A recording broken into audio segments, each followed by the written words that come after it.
Attention, everybody. The views and opinions expressed on the show are not necessarily those of Acts Ministry, Acts Media Group, and/or their affiliate and subordinate ministries and/or nonprofits.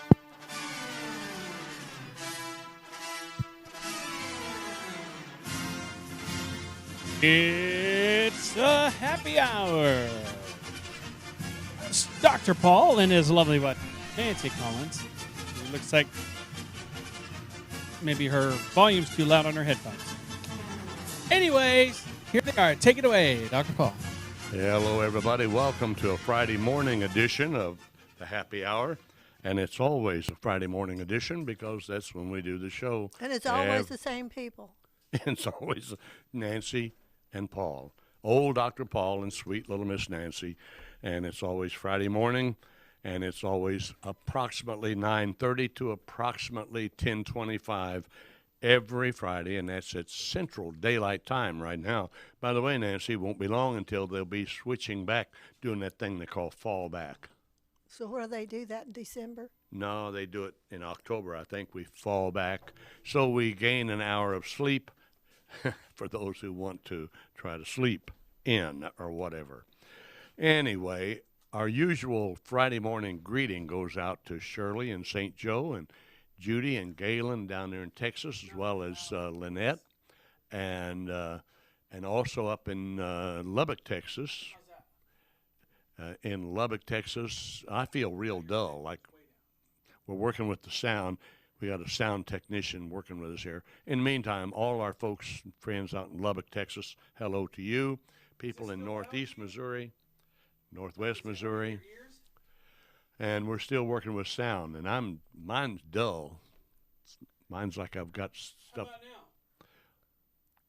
now? Nancy, what's happening? Are you hearing me?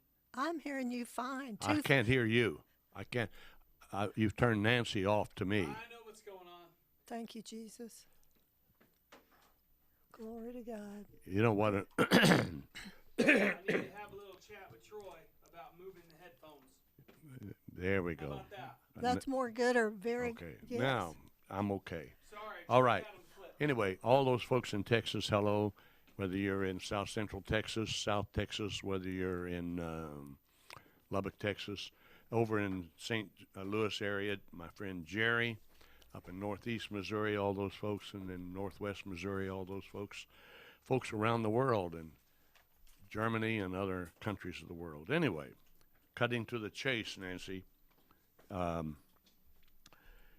This is the happy hour, and we are in Springfield, Missouri, southwest portion of the state of Missouri, which puts us right in the middle of the world. And Springfield is a little city of about 166,000, give or take, and our metro area is about 250,000 people. And I still call it Springburg, USA, because to me it's still a small town. Has the small town feel, even though we are a small city. And interestingly enough, according to the latest stats that I saw yesterday, COVID-19 has claimed the lives of a number of people more than the population of Springburg, USA. So the number of people whose lives have been claimed by COVID-19 in the United States is reported to have been about the size of the greater Springfield area, 250,000 people approximately. So with that in mind, Nancy, I'm going to take a quick look at some of the news that came in late yesterday. And today is September, 24th, something like that? 25th? 25th. Oh, by the way, yesterday, the manager of the Plaza Towers, where we're broadcasting from, retired. So we don't know who's going to be in charge, but somebody will be, obviously. Anyway, also, I think Dr. Wining is coming up with a new program that's very apropos in these days, and it's going to be one that deals with the choices in this election season, and it's being done from an independent point of view, not a Republican, not a Democrat point of view, but from an independent point of view, a look at the issues where the candidates stand, and then people can make their choice accordingly. Now, yesterday's hottest news stories.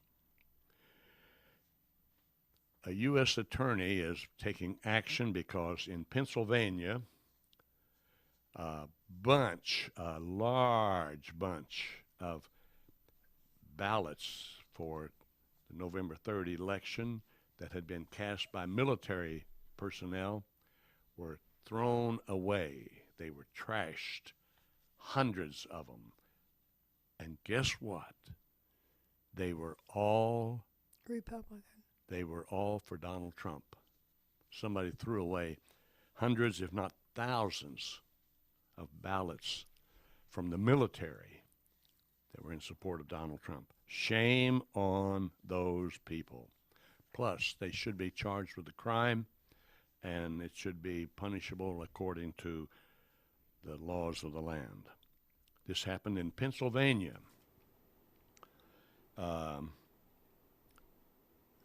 Another thing that's been very surprising to some folks in the news is Donald Trump, according to the polls, if you can believe them. You believe them if they're for you. You don't believe them if they're not for you. Donald Trump is up slightly in Michigan, which is quite a revelation because Michigan has not been all that much of a Republican state, and he is up.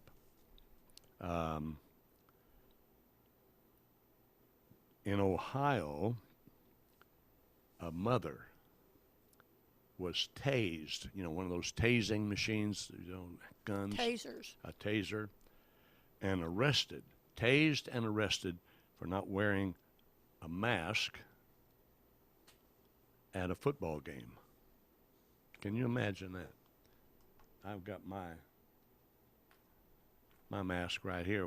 Nancy and I wear a mask into the building, into the studio. Studio, by the way, has been cleaned and sanitized and so forth, but because she wasn't wearing a mask of some kind, she was tased and arrested in Ohio at a football game. Rioting is going on all across the nation, not in every city, but in several. Major deals in Portland, Oregon, Seattle, Philadelphia, New York, and Louisville, Kentucky, among others. In Seattle, some rioters hit a policeman in the head with a baseball bat after he was knocked down.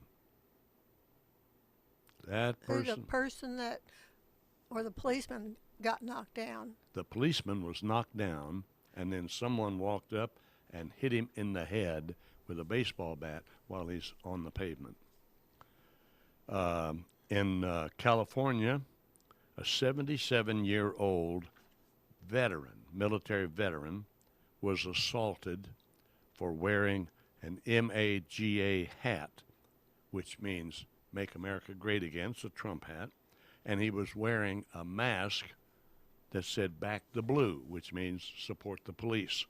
So because he's a Trump supporter and a police supporter, he's 77 years old, he was assaulted and attacked, and that was in California. I don't know about you folks, but some of these things are more than disconcerting to me.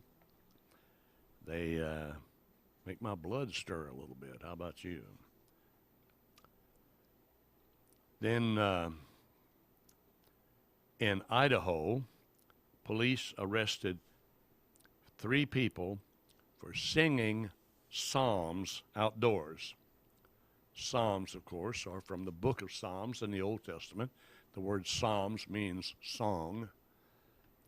And Idaho police arrested 3 for singing psalms outdoor because they weren't wearing masks. Sound to you like things are getting more serious? On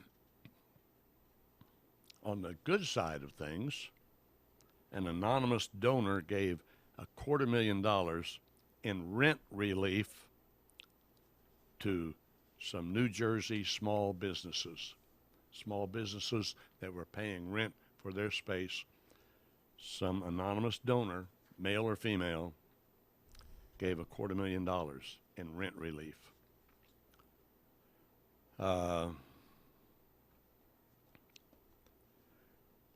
Some of these celebrities are speaking out on political issues, and if you study what they say, they're way out of line.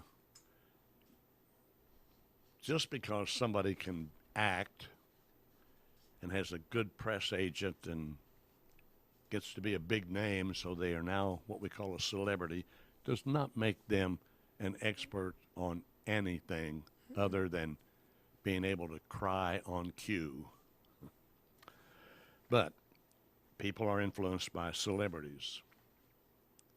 We've made celebrities out of people who can make up silly, stupid little rhymes set to music. Well, not really music, set to noise, and turn them into multimillionaires. So you think thing of it is, if people don't watch themselves, how they feel and how they think regarding all of this crud and corruption that's going on around them, I don't care who says it, they're really putting that person ahead of, if they have Jesus in their life, they have put all of that ahead of Jesus in their life. Yes. And these are people who probably, great many of them, belong to a church, have their name on a church roll somewhere. Not necessarily, but quite likely have their name on a church roll. And so that makes them extra special if they can go ahead and say or do or whatever. Well, they don't even though probably 3/4 of the population in the United States have some kind of a nominal connection with something that's referred to as church, that doesn't necessarily mean that they are Christian. So that's another whole discussion. That's right. Anyway, in London, 11 police officers were injured in a surprise acid attack. Someone threw acid on them. Folks, why this is serious is because, all these things are serious, is because we're on the road to what's called anarchy, which means lawlessness.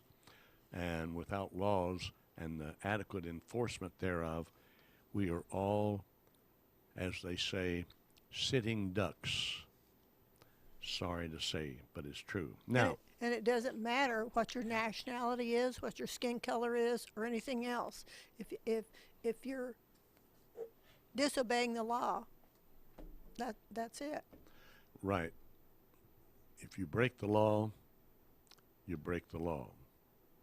And what we're witnessing is the law of the land is being flaunted, and with all these demonstrations.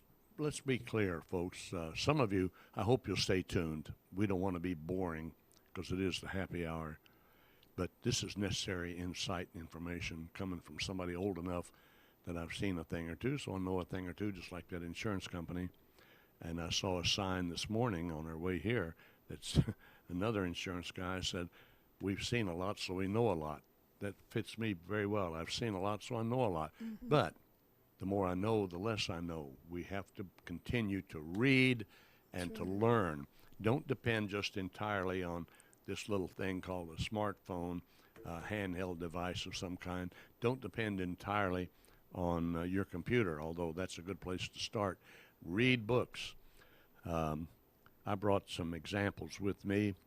This one is a little book called Common Philosophical Terms. You can open it up and you can find a definition for nihilism, Nihilism. You need to get acquainted with that, please. It's based on the Latin word for nothing, which is nihil. This term has been used to describe people who say that there are no rationally justified moral norms or standards, and perhaps more frequently on the current scene to characterize people who claim that life has no meaning. So there are no standards, There's no moral compass. There's no right, no wrong. And by the way, now it has entered politics, because in this little book, A Dictionary of Common Philosophical Terms about nihilism, it says in ethics, believing that nothing has meaning or value; in politics, believing that governments should be destroyed to create a better future. Guess what? That's exactly what's happening right now. Some of this information you'll only get if you go online and order some books. Common Philosophical Terms, A Dictionary of Philosophical Terms. And in the earlier show, the one on at 9:30 with Johnny Rooster, I found it interesting that he is a novelist now, has produced his first novel. And I encourage people to write books as he was doing. This is the one I wrote, Embraced by the Spirit. I wrote it in 2005, and it's still creating a little conversation across the country. It's a good way to leave some kind of a legacy. All right, Nancy, I did some research on the political parties. I'm not going to go into their platforms right now, but I suggest, folks, that you go online and Google the various political parties and take a look, see what they believe, what their platform is, because we are coming up, November 3rd is just really around the corner. And make an informed decision. Vote for the candidate who represents the platform of their party, and make sure you understand the platform. It's not that difficult to read. And it doesn't hurt a thing to look beyond the most common party platforms. There are lots of parties, political parties, lots of platforms. How many people know, for instance, that the presidential candidate of a third party this year is a woman? It's true. The Libertarian Party's nominee is a woman. Make politics interesting instead of a burden. We live in a nation where we are blessed to be able to vote. Make it interesting. If you can, this is a happy hour. Make politics fun. Make it fun again. Become informed. Have an inquiring mind. Take a look at things and see who believes what and so forth. Study a little history. History is fascinating. History books are the greatest books around, really, other than the Bible, which also is a history book. No, that's right. The spiritual history of God's revelation of himself. We need all this that we can get because of the challenging times in which we live. Challenging times happen even down to your neighborhood, wherever you live, because of nihilism, which means nothing's right or wrong, and because of hedonism, which means pleasure is to be desired above all else. Crime is on the increase everywhere, even in your neighborhood. Right at the time when we have a group that resembles a political party more and more, if you go online and Google them, you'll see, trying to defund the police, change enforcement into social working. Get this. In our neighborhood, this information yesterday, people tell where they live. It's in our neighborhood, Nancy. Sometime late this past Sunday night or early Monday morning, this lady reports, and I quote, "My husband's work truck got broken into.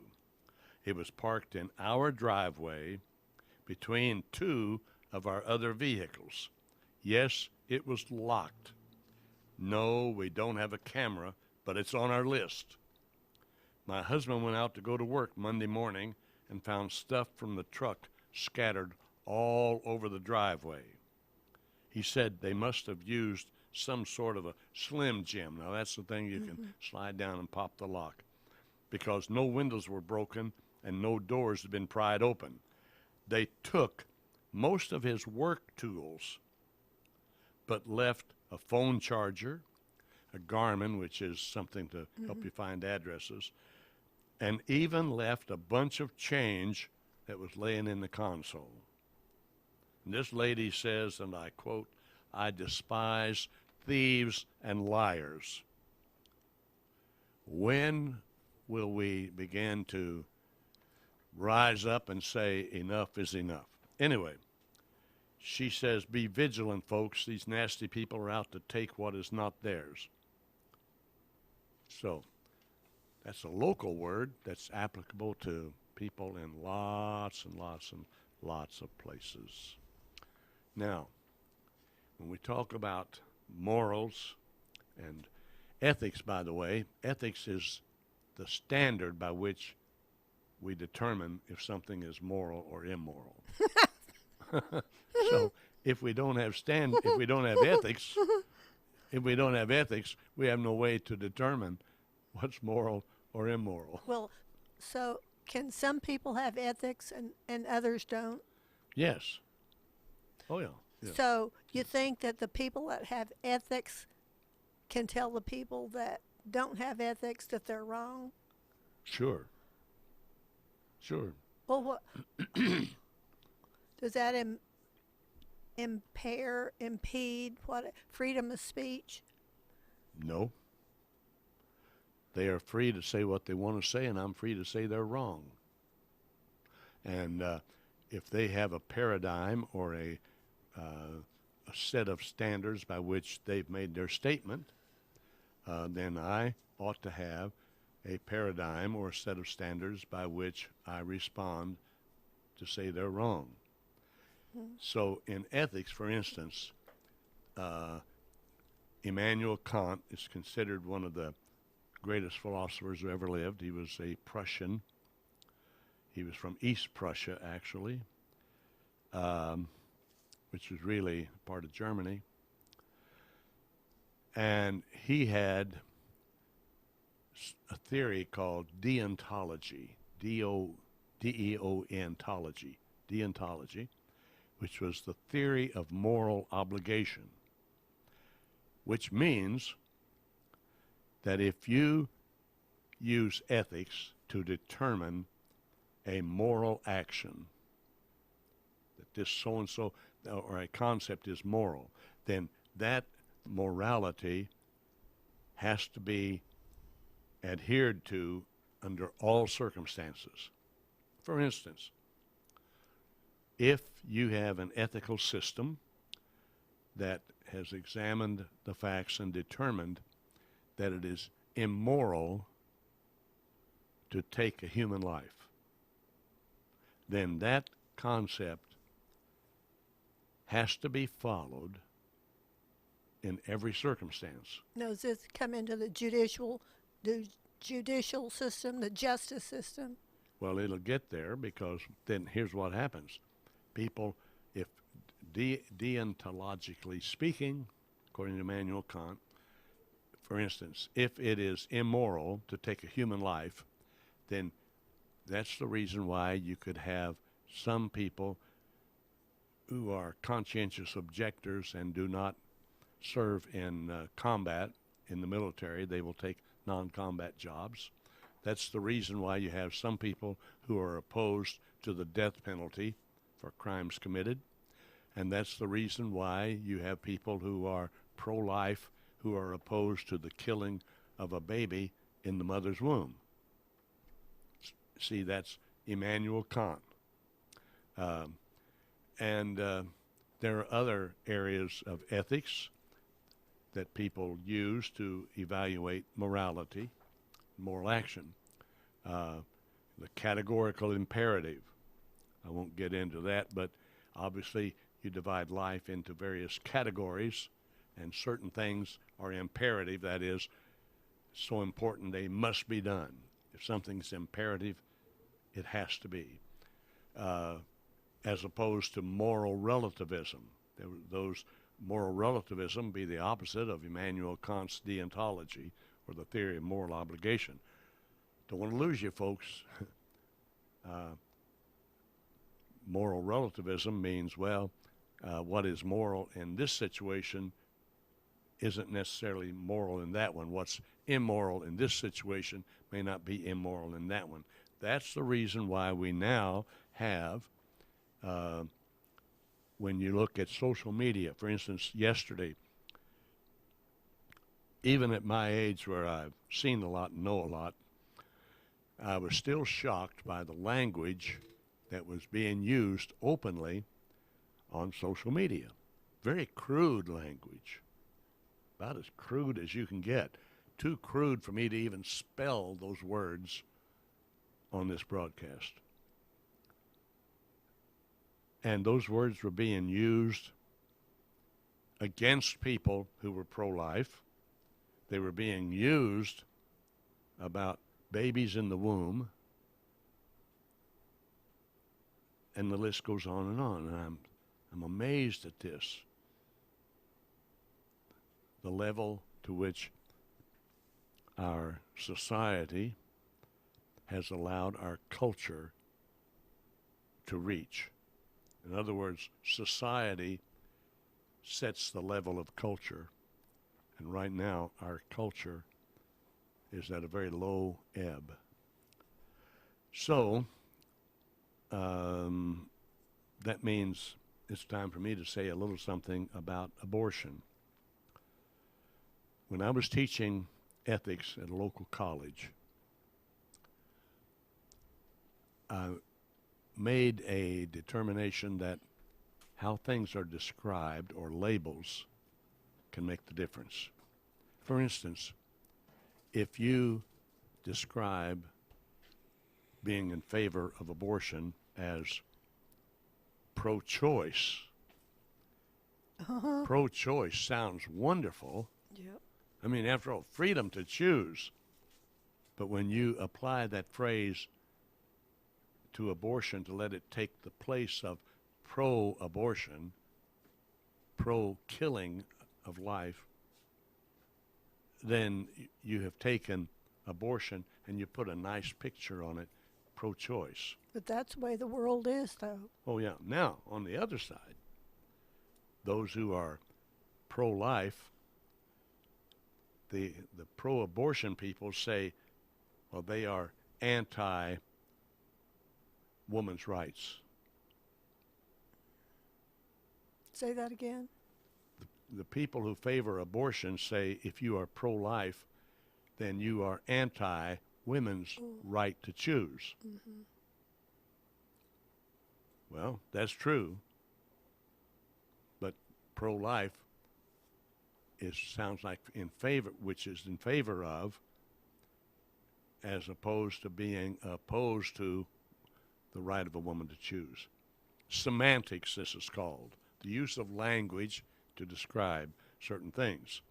They do this in advertising all the time. In fact, Nancy, one of these days we're going to have a woman who's an executive with a local, very large advertising agency on the show, and we'll find out the importance of labels and names and words and verbiage in making products not only acceptable but desirable. Now, the rest of my story, and folks, stay with me about this, the rest of my story about abortion is simply this. Take a look at the facts. Make certain that you are including every human life in your decision, not just the woman who happens to be the carrier of this life, but think also about the man who provided the means for an egg to become an embryo. Also think about the embryo. So we go from egg to embryo to fetus. At some point you have to decide, when is this a person? Well, I can tell you, my research as of this morning indicates that at 12 weeks, the fetus has fingers and toes and body parts that are functioning and is a baby, resembles a baby, looks like a baby because it is a baby, even though it's very tiny. And in my study of ethics and my teaching of ethics, we came into a discussion on personhood. When do our laws say a human is a person? Well, we assume that all humans are persons, not according to ethicists and the philosophers and scientists and politicians, etc. Their definition of a person is one who can think and make decisions. So, therefore, we can have some people who are very handicapped mentally. They do not have the rights of personhood. For instance, surprise, surprise, surprise, in the words of Gomer Pyle of Mayberry fame, they can't vote. They have no rights of personhood. We knew a lady who had a grandson. The grandson was in his early 20s. Never walked, never talked, never fed himself, never went to the bathroom on his own, wearing diapers. His grandmother would drive a little over 100 miles one way every other weekend to pick him up in her arms, put him in the back seat of her car and drive home and have him for the weekend.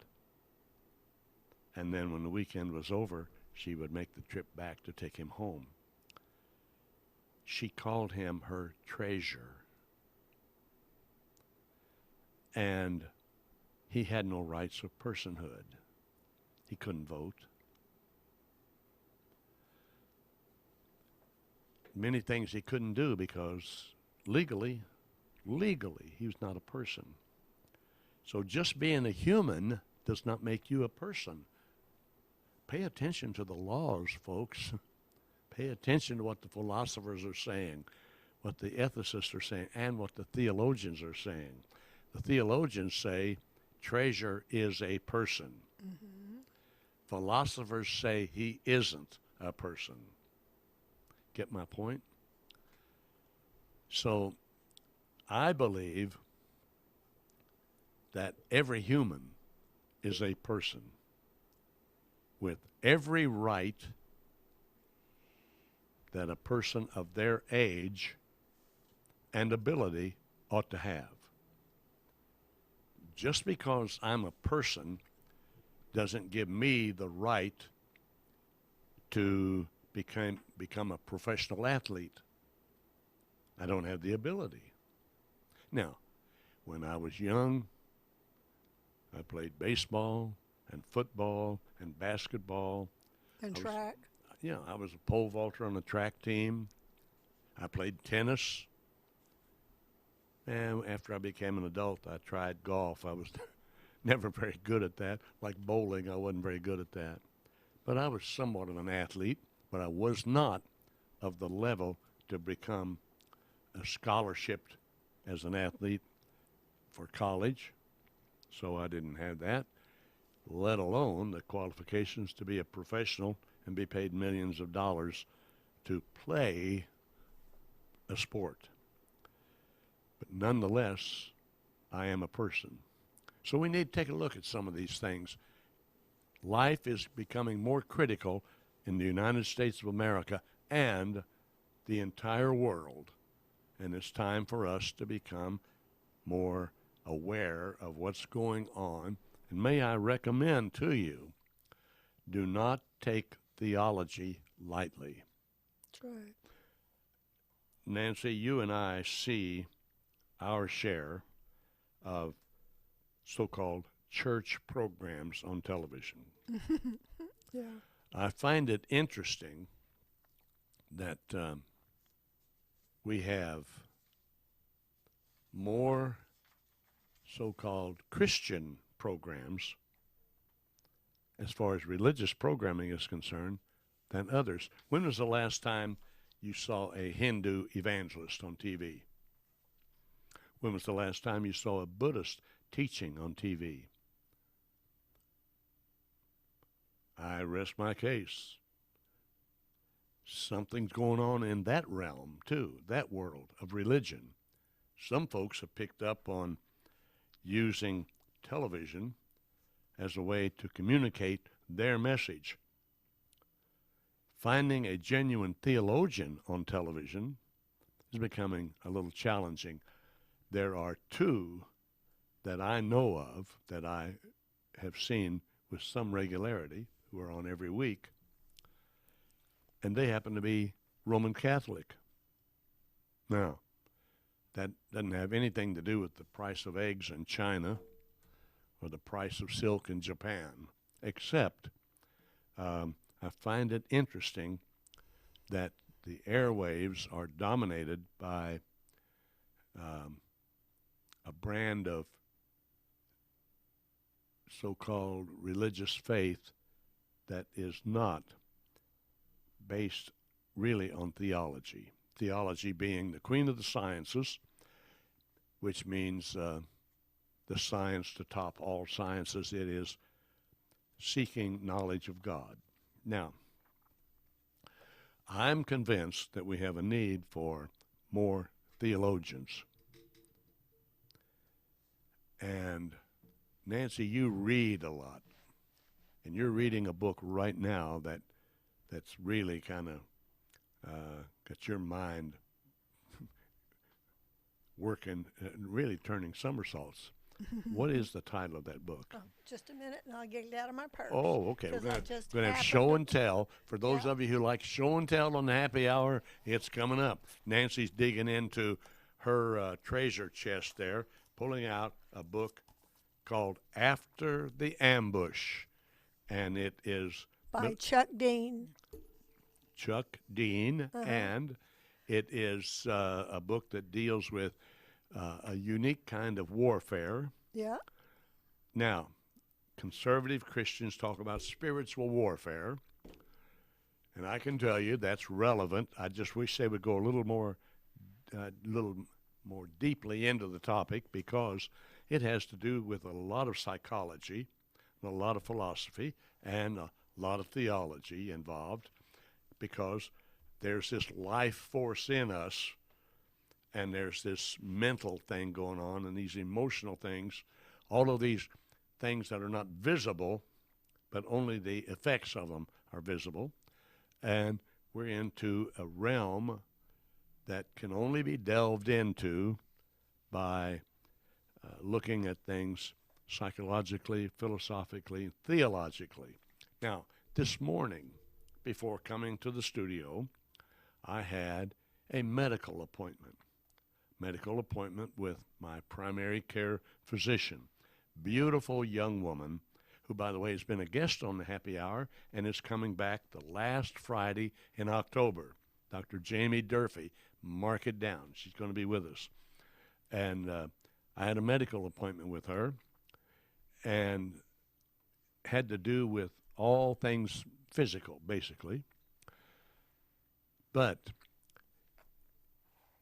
she is not a theologian, and she's not a philosopher.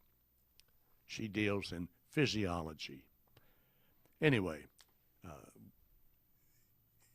when you have a medical doctor looking after your physiology, and you have a dentist looking after your teeth, you really need to have a theologian helping you with your spiritual life, hand in hand with whoever your counselor may be, helping you with psychological things and so forth. Anyway. Hey, Sugar, can I read Sure. just a little bit? Right. This is so awesome. Whoa! Soldiers returned from Southeast Asia carrying baggage that was more than it appeared on the surface. They packed unseen, ungodly spiritual baggage with them. For the most part, this spiritual baggage has never been recognized or examined, and this has affected thousands of lives, resulting in angry, wandering people who live without peace. Major factors in the cause of PTSD are the spiritual dynamics that have mostly gone unrecognized until now. PTSD, labeled as incurable, is more than an emotional hang-up, more than a clinician's diagnosis. Okay. And it talks about the endless supply of drugs, therapy, and many other Band-Aid treatments have proven to be ineffective on a long-term basis. But after the ambush goes the rest of the way, you will see the truth, and the truth will set you free. You talk about parallels. Whoa, doggies, there's parallels. And Jesus comes into the picture. And the guys that have found Jesus have been set free once they talk with all the guys, some of the guys that have gone through this. It's all taken care of. It's so awesome. And they outline the problems of some people and what has helped them. That's a book, by the way, that you'd probably have to Google to find it because, Yes. go to Amazon or someplace because it's out of print now. Yeah, it's Word Smith Publishing. Okay. Now, in line with that, the theme verse that I haven't used in a long time on the broadcast is Matthew 11, and it reads in some of the verses 28 and following. I won't read them all. Well, maybe I will. Fits right in. In the words of Jesus, "Come to me, all you that are weary and carrying heavy burdens, That's right. and I will give you rest. That's right. Take my yoke upon you and learn from me, for I am gentle and lowly in heart, and you will find rest for your souls. For my yoke is easy and my burden is light." Okay. Back now to a little different topic, spin on things. Because we are a people who are believers in Jesus as the Christ, the Anointed One, the literal Son of God and Son of Man, who is alive forevermore. We believe that. And we believe in his ethics and his morality. Mm-hmm. With that comes a belief that since he is alive, he is concerned about us, just as this book that you were talking about points out. I want all of our people to know that God cares for Jackie Scott. Yes. Jackie is an integral part of Acts ministry. She's on the board. I think she serves as secretary of the board, perhaps, some function. Anyway, she's on the board.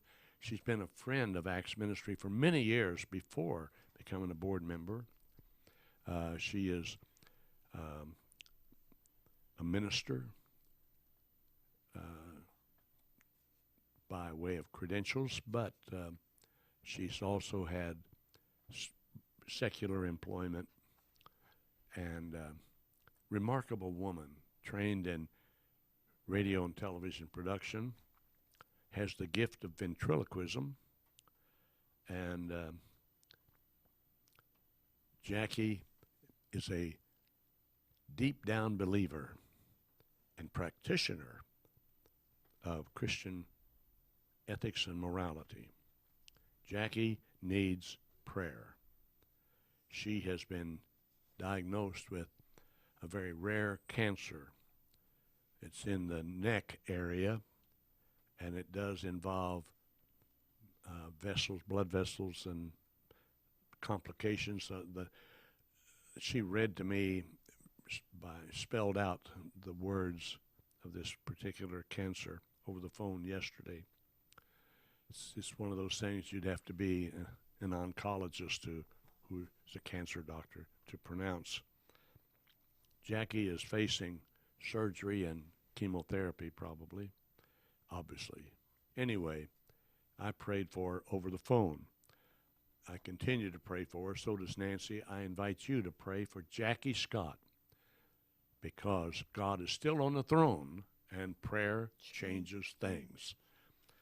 Now, but we have other needs that are a little different, and God in Christ is Jesus is concerned about all of them. For instance, we have a good dear friend over in Illinois. I say over in Illinois because we're in Springburg, USA, Missouri, and Illinois is over there, east of us. She's a beautiful woman, Tammy Renee Harris. And Tammy, her mother is declining somewhat in certain physical abilities, eyesight and so forth.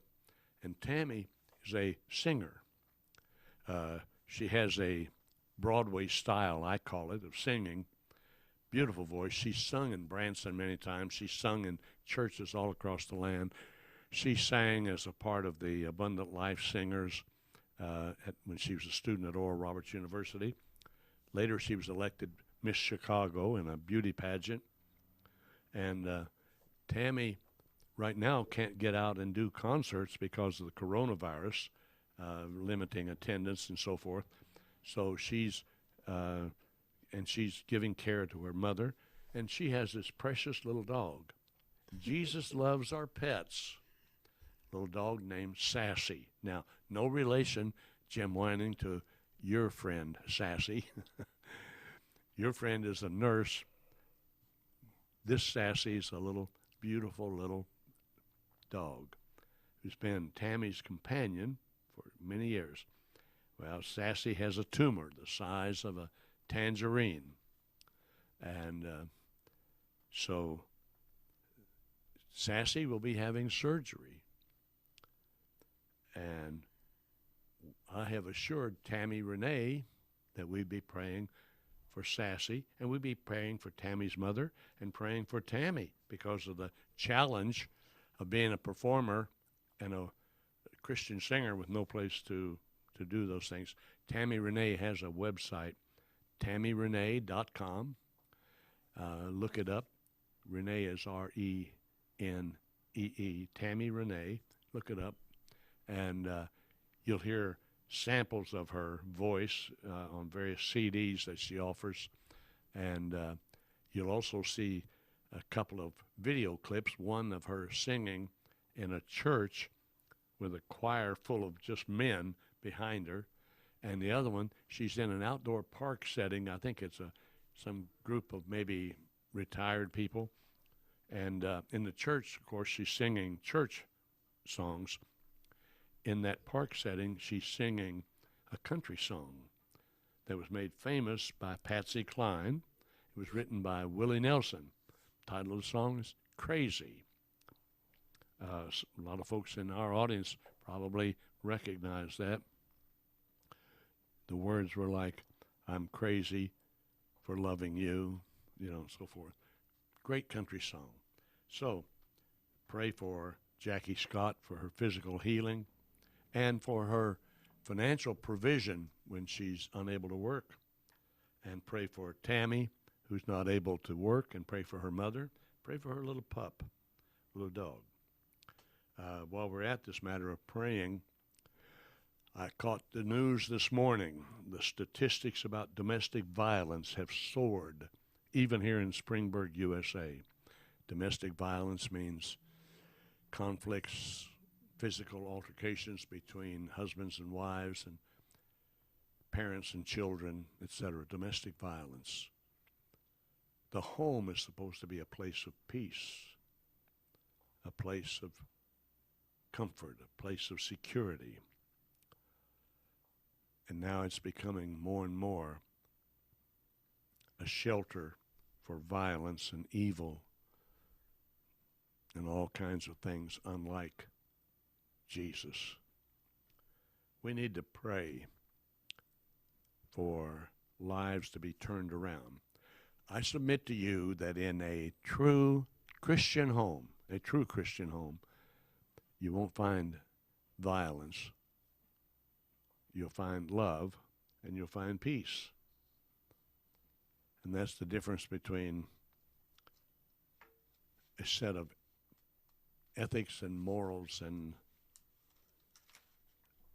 that which has the wrong or no set of morals and ethics. Nancy, Now, you and I, by the way, don't get bored with us, folks. We're just meandering through some things here. Next week we have a lady who's been on the show twice who's coming back, Dr. Bonnie Mackelman, and she is a naturopathic doctor.